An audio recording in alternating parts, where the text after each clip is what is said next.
Good morning, everybody. It's Brooke with Mrs. Cog Hill. Happy Thanksgiving to all.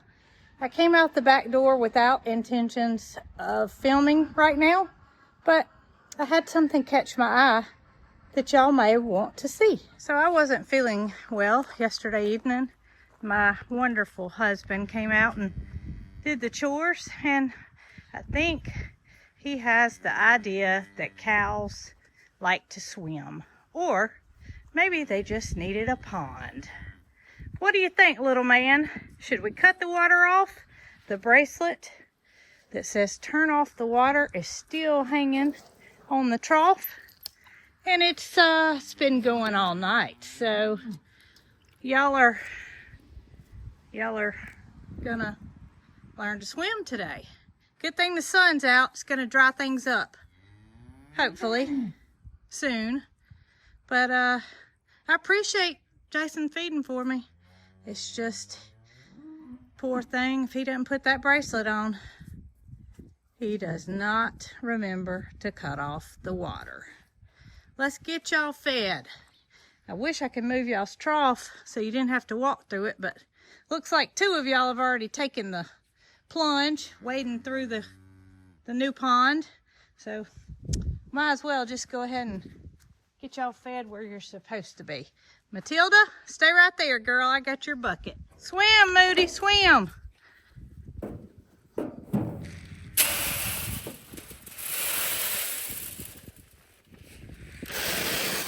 All right, we have a not very obedient Matilda. I told you to stay, girl. Come in with your bucket.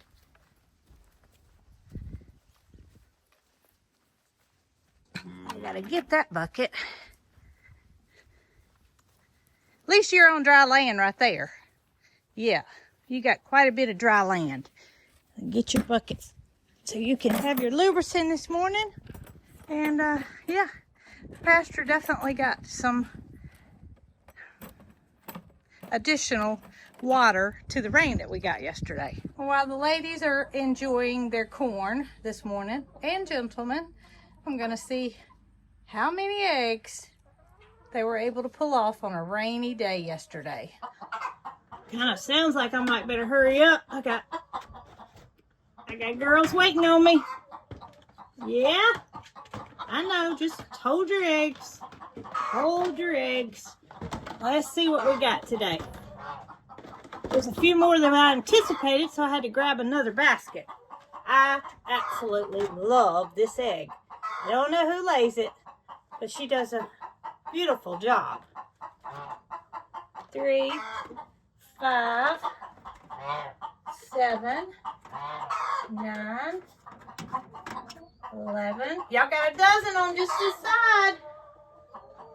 14, 15, feathers, 17, 19. And 2 girls in that box. No girls in this side. And here's something that we have to do from time to time with our chickens, and that is replace these mats. The nesting boxes have a mat that comes with them, and it's like a piece of indoor-outdoor carpet kind of, but more raised up. And I take these mats out, simply rinse them off, and I have other ones that I replace it with. So today looks like a day that I need to get this one out. And I'll simply take it with me, rinse it out, and I brought a new one with me. So just as simple as that to keep, here we go, to keep our eggs nice and clean, because sometimes the ladies get a little excited and they do their business in there. Even though the eggs roll out, we don't want dirty nesting boxes. Voila, just like that. We got all new, clean area. Well, as I head back in the barn with my basket full of beautiful eggs, I've got something that I need to do, and it's something I said I wasn't gonna do. Move these crazy chickens. So back goodness, I don't even know when. I bought 9 Ancona chicks, which is a heritage breed of chicken. We knew that they were going to be flighty, but I tell y'all the truth, I didn't know that they would be roosting up in the rafters of the barn. That part kind of took me for a surprise. I thought that they would use the edges of the stall for a roost because we didn't build anything in here. This was not supposed to take this long. And I wasn't going to move them because, well, Roberto is working on our chicken coop. He works 2 full-time jobs, and with the time change and it getting dark by the time he gets home from work, his time has been limited to work on the new coop. Now, it has made a lot of progress, but it's not ready. And I just think we have got to make a move with these girls. We've got to get them out of here because here's what's happening. So we try to keep the barn as neat as possible. But no matter how many times we scrape this, every night they go back up here where they choose to roost, and it makes this mess on the floor that, yes, we can clean up every day, but it's becoming more. They're growing. They're big girls. They need to be moved. They need to go in with the other chickens. But like I said, I was hoping, and I said I wouldn't move them until the new chicken coop got here. But it's time. It is time. So I'm going to go set my basket of eggs down. And as I'm on my way, you can catch a glimpse of this beautiful cat, Bramble, who's taking advantage of the hay bales that are still in the barn. And his buddy, Sylvester, who you can barely see up there on the tip top. And of course, I knew where I could find you, Miss Biscuit. Upside down in the window, enjoying the sunshine coming through since the temperatures are a bit cooler. You don't do that in the summer months, but those boys better not dare take your seat. All right, girls. Are y'all about ready to be moved? Yeah, I know you're not going to know what to think once you get over there. And it is going to be a little bit of a confined space, but you got to know where you're going to live. We're only going to let y'all stay in there for just a short time because there are 9 of y'all and you have grown up. So with the limited space, I just want to let them know this is going to be their new home until the new wagon gets finished, and they will know to hang out with the new flock. So first things first, going to get their, you can see they're making a big time mess with their food. Of course, that happens as they get older, and this was just cleaned out, but they have made a mess with their laying pellets. So I'm thinking an enclosed carrier will be best because they are so flighty. And I'm not sure if we are going to clip their wings or not. Wing clipping is not something that we normally do here. All of our chickens, they see that fence as their barrier, and they are not flighty birds, so to speak. Yes, they're chickens. All chickens have the ability to fly, but our flock sees that as their barrier, and they want to be with their flock. So every now and then we'll have one chicken to escape, and it's fairly easy to get it back in because it's trying to get back to its flock. And just simply letting it try to get back in, it gets into the net where we can catch it and safely put it back into the enclosure. Now we do keep electricity on the fence, and that just enables predators to not come in to their enclosure. Knock on wood, we haven't had any land predators here at Cog Hill Farm in our chicken area. While it's not something that we normally do, these chickens, it's not inhumane to do this. It's only something we would do if it's necessary. And I feel like in this case, we may be looking at it's necessary. Ordinarily, we would wait until dark to try to catch the chickens, to relocate them, because chickens are naturally gonna sleep at night. They're gonna go on their roost, they're gonna sleep. But what these girls do is they roost to heights that we can't get to. So it's gonna be a challenge to even catch the girls to get them moved. Now, I don't know. I just don't know if they're gonna all try to get out of here at one time or what's gonna happen. So I better have all my ducks, or in this case, chickens, in a row before I start to attempt to catch. This is gonna be fun. All right, girls, how are you gonna do? Are you gonna all try to just fly the coop? Are you gonna volunteer to go to the new area? Bramble said he's gonna help catch you. Bramble, hey buddy, that's chicken feed. We don't eat chicken feed. We sure don't. I'm not looking forward to this. I'm really not. I wish there was a way I could just put something over the top of this whole area and contain them, but I don't think that's possible either. So, yeah, this is going to be fun. Last one, Jason. Last one. Gotta be quick. Don't Hey, let them you know all out. what? Don't let them all I out. really like the darkness. Yeah, it does calm them down on it.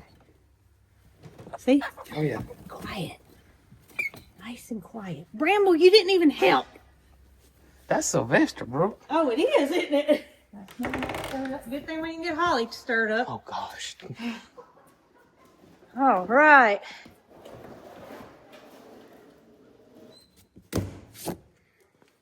All right, girls. Got some new tenants. New tenants are moving in.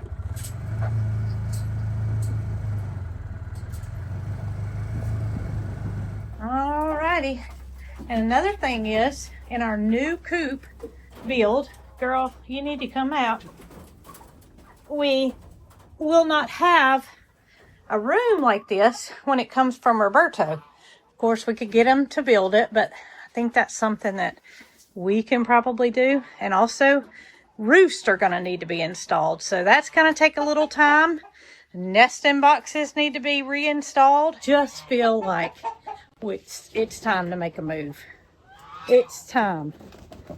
It seems like everything takes a little bit longer than what we anticipate. And I didn't want to move them, but it's best. All right, got the water filled up. And I will watch the pool and make sure it doesn't overflow. What you talking about? Oh, I'm just stating a fact. That's all. I ain't gonna let that water overflow. No, you won't. I'm gonna watch it, y'all. No worries. Jason, I just had a good thought. What? Your dog here. She could let you know when you leave the water on. Holly? You do that for me? Holly? Do you think you could train your daddy to turn the water off? That looked like a yes. All right, we'll start that this afternoon, okay, girl? There he goes. I just hope that crate doesn't come open. He just told me the worst thing that could happen is the crate just come open out here in the big wide world. Then we would have what you call feral chickens. I don't think they would come back ever. They're so calm. I think using, they know I'm standing here, but using this dark cage that was used for the Victorian crown pigeon to be shipped on the airline was a great idea. Goodness, though, it's warm in there. It's a good thing we didn't have to be in there for long. Now, we did decide that we're going to cut one side of their feathers, and that is for their own safety. Yeah. I think if they get out of here, we'll never catch them again. And it's just their flight feathers? We're not going to do both sides. It's not necessary. Yeah, and this doesn't hurt them. It's no different than cutting your fingernail or toenail. It's their primary feathers. Yep. We're not going to get into their secondaries. Nope. And we're only going to cut before. Well, if I can hold her wing out and cut at the same time. You might need my help. I might. Y'all might just have to trust us on this. How about we cut them and then we show what we cut? Okay. All right, come help me. So all I did was cut one side of her flight feathers. And yes, they will grow back, but hopefully she'll understand that this is where she's going to live and we won't have to do this again. You can see what they look like. Yep, just the flight feathers. And this will enable this girl to not take off from a landing spot and fly over the fence when they do get let out, because that's a possibility.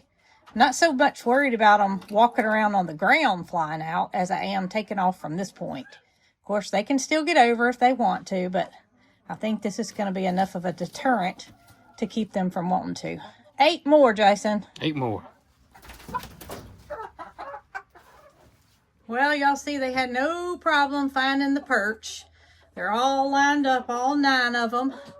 And they can still hop. They just can't do a long flight, which is what we don't want to happen. You may say, well, why didn't you do that while they were living in the barn? Well, because I knew they wouldn't be in the barn permanently, and there was no reason for me to try to catch them, clip their wings, because they weren't going to be in there. I was going to catch them, do it one time, and let it be done with. Y'all sure are beautiful girls. Did that go a little smoother than what you anticipated? I was having nightmares about having to do this. Way smoother. I really was, and it did not, we did not film loading them up because we thought it was going to be a disaster. And we really should have, because it wasn't too much to it. Are you going to apply for Alabama's new kicking job? I need to be a field goal kicker. You do. You do. I hate to say that because, you know, it's all good until it's your family that's the kicker and misses a bunch of field goals.